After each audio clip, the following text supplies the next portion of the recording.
A spiritual path is easy to miss because it is subtle. It is a path to your higher consciousness with fuller awareness. Upon entering the spiritual path, you will begin to change your perceptions and see new interpretations of reality.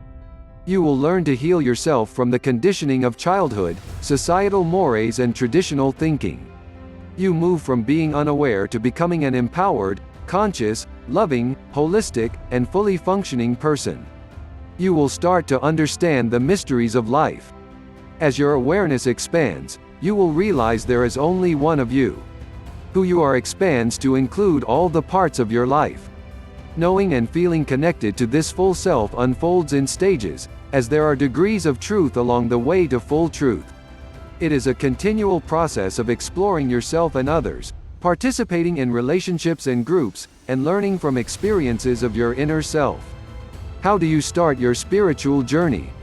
Often it begins with a personal crisis that starts an inner desire to look beneath the surface of what is happening to find richer meaning and purpose. These questions could include such things as: who am I outside of my roles and conditioning? Why am I here?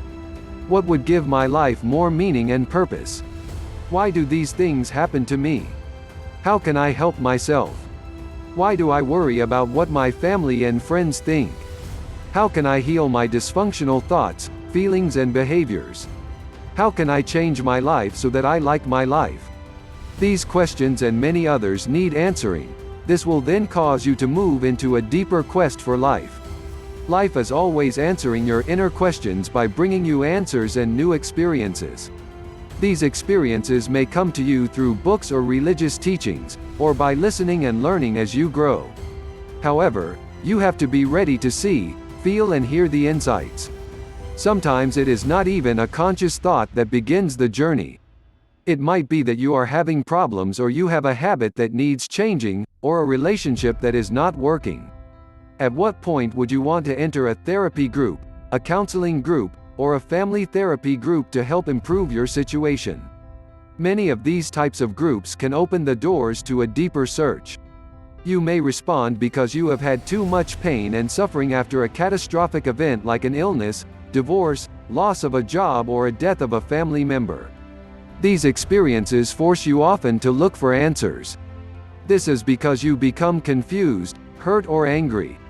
When you are in this frame of mind, you can open yourself to new ideas. Another way you can move on to a spiritual path is if you have a partner who is willing to join you on your journey, especially if they are constantly changing and growing, helping to introduce new ideas and catalyzing the relationship. When you stay in a relationship, you can evolve together. When you decide to make your journey, some mystical experiences can bring you change that will last forever.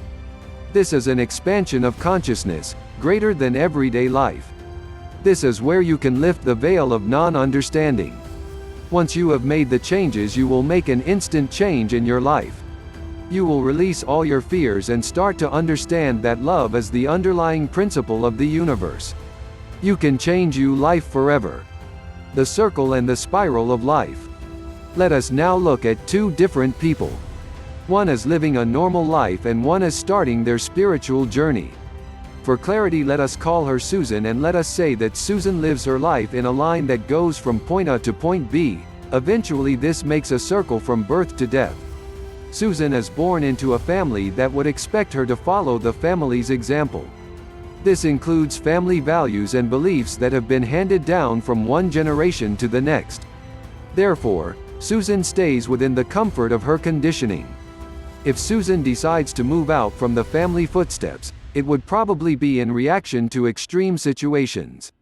Susan jumps to another point and has the tendency to overcorrect and therefore act out the opposite side of the coin. Susan may look like she is thinking for herself and acting differently. However, she is still dealing with the same coin. Susan will still condition and will still stay within the boundaries of the family circle. Time will tell if Susan returns to the traditions or truly moves into higher consciousness. I would like to point out at this point that many who find their spiritual path do go back to traditional ways. They just experience it with a newer and deeper understanding. So now, let us look at person number 2. We will call this person Peter. Peter looks at the boundaries in the circle and is not satisfied, wanting more from his life than following the line from point A to point B. This calls forth a deeper process in a number of ways, some that we mentioned earlier. So, Peter moves out of the circle. The circle now becomes a new configuration, a spiral. The circle represents a closed system, repeating what has been modeled and taught. It is very difficult for new information to get into this system. When Peter enters the spiral, he makes a shift upwards and moves into a new dimension, an open system, which is full of information not known within the circle. Another way to explain this is to use a mountain. Susan lives at the bottom of the mountain and everything is familiar. Is this where you are? If you are, then you may have learned, for example, that you are an extension of your parents or family. You need to conform to the roles and rules of these groups. You may respond to them telling you what to do. However, you should remember your body is of physical beauty, strength and youth, and this is what counts in your life. Alternatively, you may believe that your possessions make you who you are. Others around you may think that it is great that you have a high IQ and you did well at school. You have plenty of money and you seem to have it all. That is all very well, except that true happiness and having a connection to your inner self are missing. If this makes you think about what your role is, and what is missing in your life, that is a good thing. This is the point that you may actually move away from the bottom of the mountain onto the spiral where you will find your true self. Are you ready to walk up the mountain and find your hidden path to your higher realizations? It may be uncomfortable at first and your rational mind might try to talk you into going back down the mountain for safety and familiarity. As you climb, you will start to find others who want to share ideas with you and who can answer a few of your questions. You may find the life you really want. You now have some ideas to ponder over. What journey do you want to take? We have looked at the difference between Susan, who is not willing to walk away from the circle to start her journey, therefore, she will stay this way forever. We have also looked at Peter, who wants to change his circle, therefore, he will have a happier and fuller life. Many experiences and thinking patterns can initiate your spiritual journey. The decision is up to you.